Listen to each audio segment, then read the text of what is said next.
And in front of me is ZTE Axon 11, and let me show you how to change ringtone on the following device.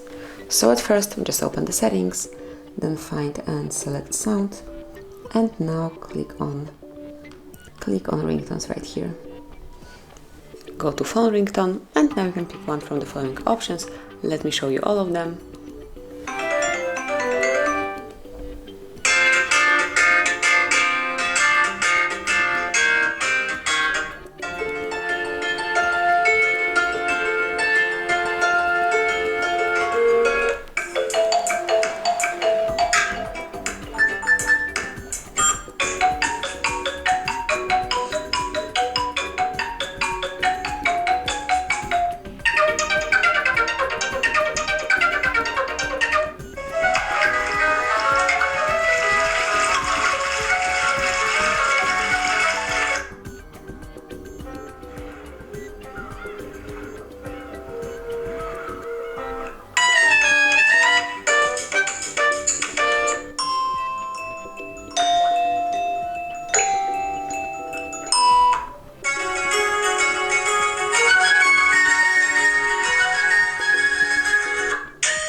And then let's pick the one that you like the most.